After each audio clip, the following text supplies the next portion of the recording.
STRL TV est en compagnie de Frédéric Masquelier, le maire de Saint-Raphaël et le président d'agglomération STRL Côte d'Azur, ex-CAVEM.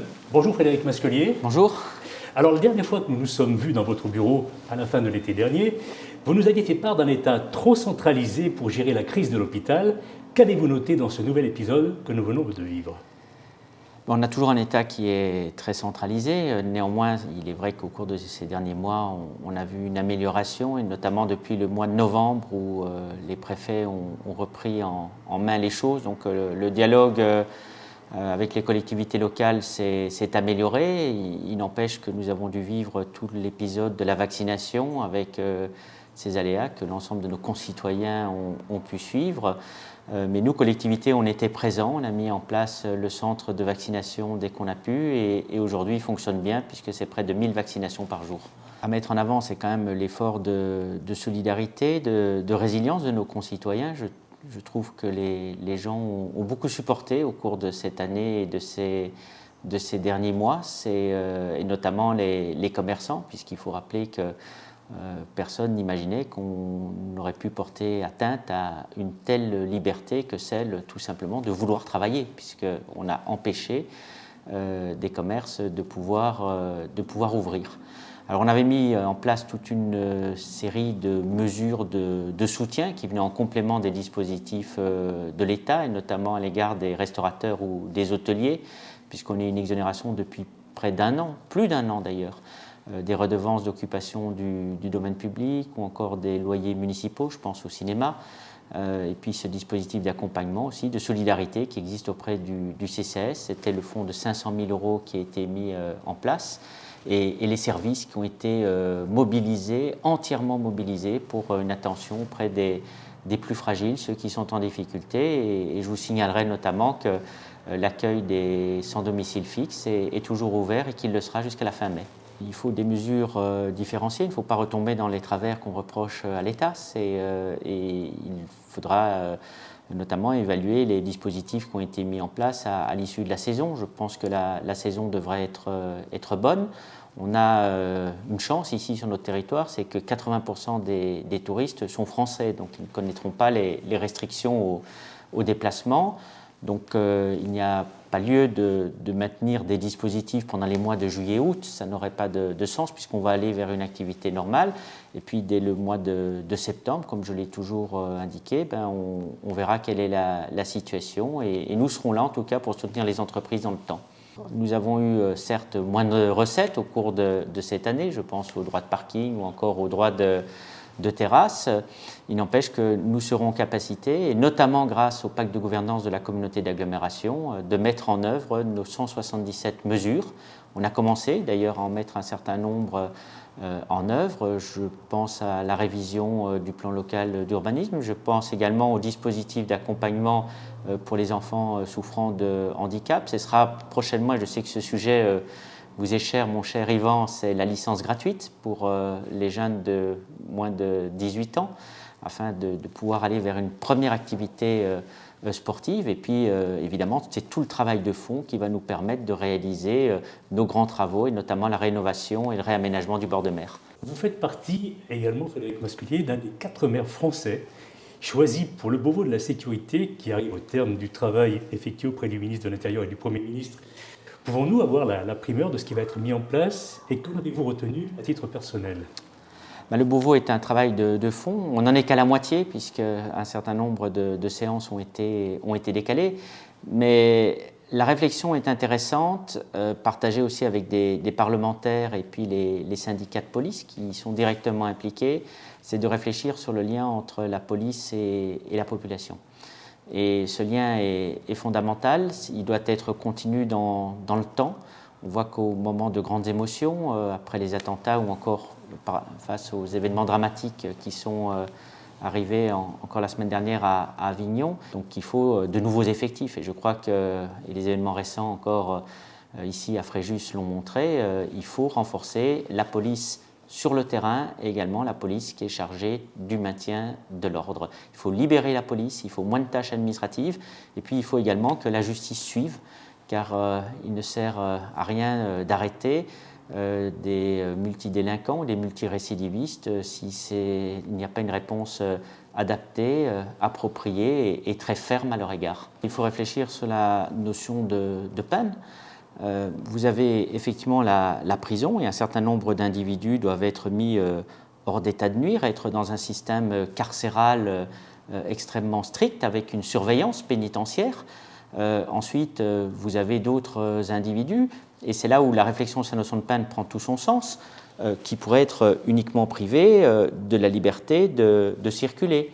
Je constate que vous avez toute une série de résidences, de tourisme qui sont aujourd'hui fermés, c'est désaffecté. Vous avez aussi des bâtiments de l'État ou d'anciennes casernes militaires qui ne sont plus utilisés. Bien, il serait tout à fait possible de pouvoir isoler un certain nombre de personnes à titre de peine avec des dispositifs de surveillance qui sont allégés. Il faut une véritable réflexion sur la notion de peine, avec d'une part, pour les délinquants les plus durs, la prison avec son système carcéral tel qu'il existe, et après, vous avez d'autres modalités d'exécution de cette peine qui pourraient être mis en place, et je le pense avec un petit peu de bonne volonté très rapidement. Et puis en ce qui concerne les mineurs, parce que c'est une autre problématique, il faut des dispositifs d'éloignement, il faut casser les bandes. Et ceci très rapidement, ne pas attendre qu'on ait des mineurs qui soient arrêtés 10, 20 ou 30 fois pour des faits de délinquance graves. Il faudrait, dès les premiers actes de délinquance, les sortir d'un milieu, d'un phénomène de groupe, car on s'aperçoit que les mineurs commettent finalement assez peu d'actes isolés.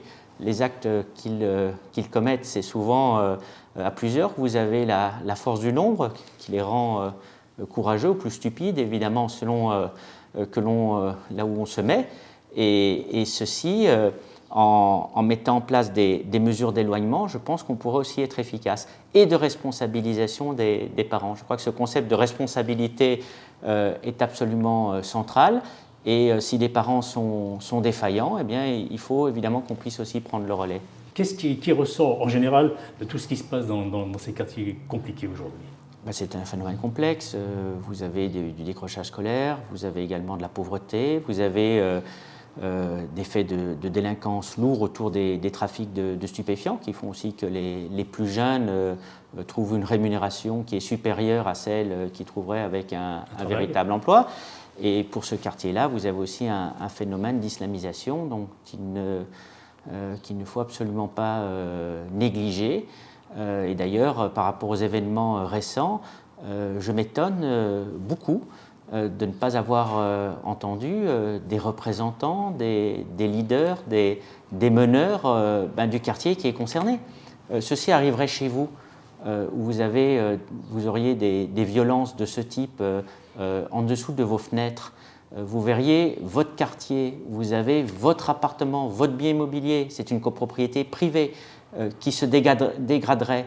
Vous seriez le premier, et ce serait tout à fait normal, à dire mais on ne peut pas laisser cette situation se dégrader. Et là on constate qu'on a un quartier étrangement muet où vous n'avez pas de réaction de la part des habitants. Eh bien, si vous voulez pouvoir améliorer la situation de ce quartier, il faut d'abord que ça devienne l'affaire des habitants, que vous ayez une responsabilisation des habitants. Donc fini l'omerta. Évidemment, que ces derniers se prennent en main. Comment voulez-vous? Est-ce qu'on peut penser à un moment, un seul moment, qu'à la Gabelle ou encore dans d'autres quartiers en difficulté, parce que je ne voudrais pas stigmatiser ce quartier, c'est pas le seul en France. Dans les quartiers nord à Marseille, dans la banlieue parisienne, vous avez encore bien pire, ou encore bien sûr. pas loin de chez nous, à Nice ou à Cannes. Donc vous avez beaucoup de grandes villes qui connaissent ce type de phénomène. Mais on ne parle jamais des habitants.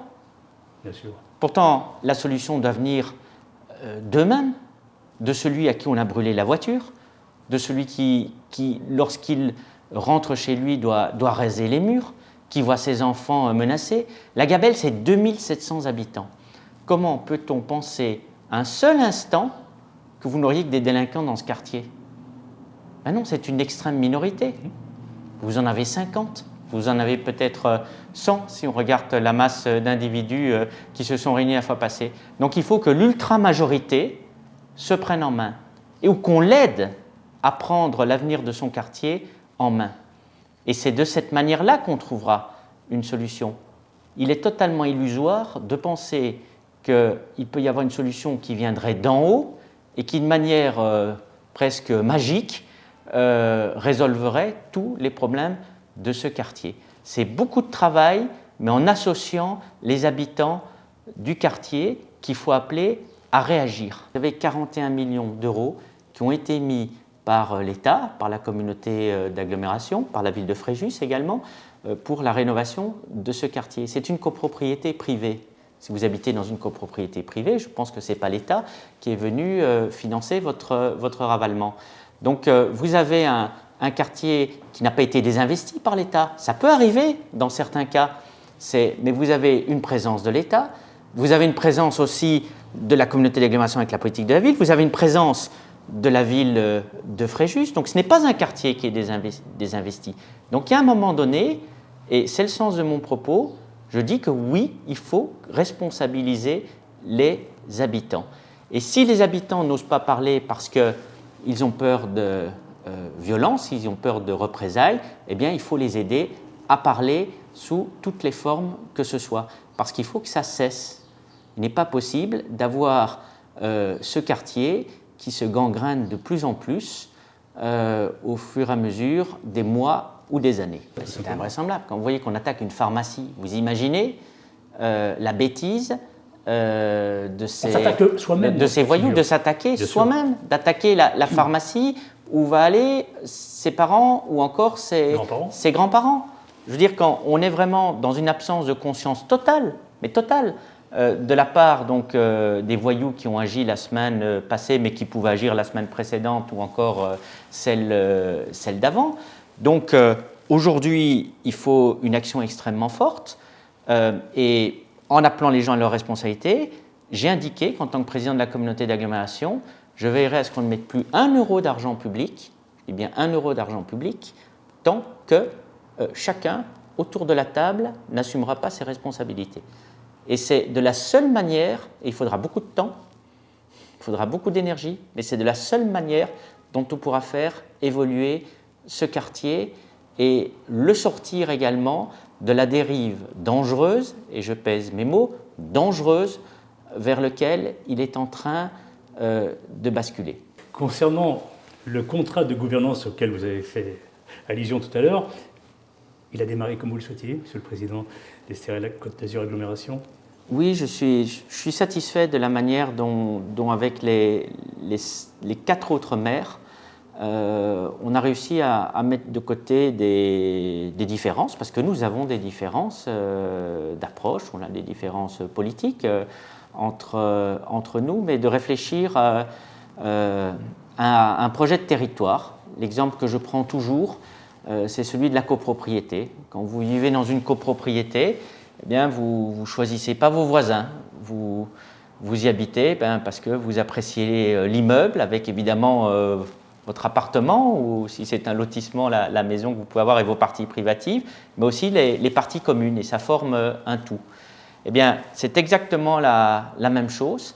Les électeurs ont choisi des représentants au sein de chacune des villes et nous sommes dans les mêmes parties communes. Et c'est à nous de les entretenir, c'est à nous de les valoriser, c'est à nous d'avoir un projet commun et je crois que c'est notre responsabilité et c'est le cas de mes autres collègues qui s'investissent aussi pleinement dans ce pacte de gouvernance. C'est près de 100 millions d'euros d'investissement et j'ose le dire, je crois que la communauté d'agglomération n'a jamais aussi bien marché qu'aujourd'hui. Merci Frédéric Masquelier, maire de Saint-Raphaël et président de l'agglomération. C'était Yvan Glazian pour Estérel TV avec des images de Christian Alminana. Merci beaucoup.